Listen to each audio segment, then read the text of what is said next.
In 1922, the only grandparent that I would ever know came to the United States from Mexico. She wasn't a rapist or a murderer. She was a 6-year-old orphan. But as a girl, she walked past storefront signs that read "No dogs or Mexicans allowed." Her life wasn't easy, and she didn't always feel welcome, but she never stopped believing in America's sacred promise that her sacrifices would be rewarded with opportunity for herself and her family. She kept up her part of that promise by working her whole life, babysitting, cooking, and cleaning houses. And the fact that her grandson is standing here on this stage tonight is proof that America kept its promise too.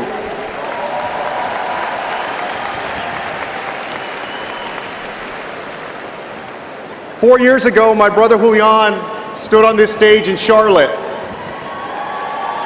He and I know that our story is not unique.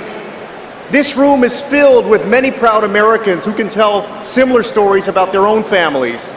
Great-grandchildren of Irish immigrants who came to cities like New York and Boston and saw signs that read, "No Irish need apply," and just worked harder.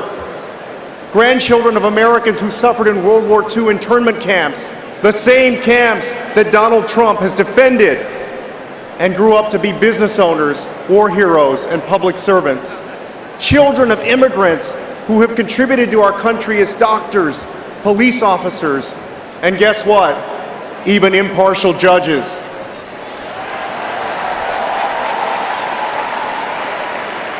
Their story is our story.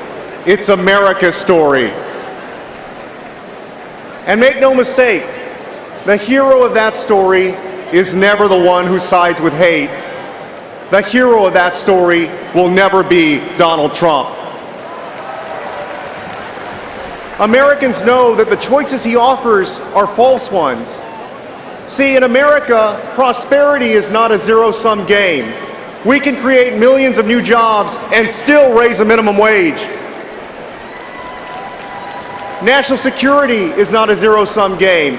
We can keep America safe and still welcome the next generation of immigrants without a religious litmus test. And justice is not a zero-sum game. We can back our brave men and women in blue and still believe that Black Lives Matter.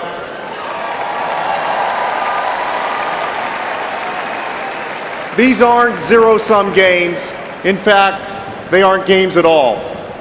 But do you know how many plans Donald Trump has to accomplish these things? Zero. While Donald Trump is talking about building walls, Hillary Clinton is working to build an infrastructure of opportunity, a way for Americans to get to where they want to go in life.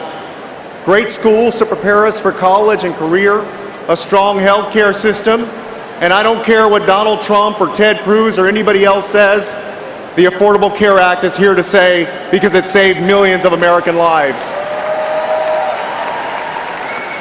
And an economy where no one who works full-time and works hard lives in poverty. Republicans would have you believe that creating opportunity means giving tax breaks to corporations and the super wealthy. Well, I've met a lot of Americans in my life, and no one has ever told me that their ancestors came here looking for the lowest corporate tax rate. The promise of America is much bigger than that, and there's room in it, there's room here for everyone. Donald Trump isn't going to keep that promise. He's not even going to try. But Hillary Clinton and Tim Kaine will. That's why I'm asking all of you to go to iwillvote.com. Make sure you're registered to vote.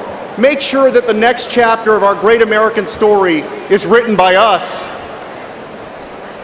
My grandmother believed that America was the greatest nation in the world. And I'm with Hillary so that our grandkids will believe the same thing too.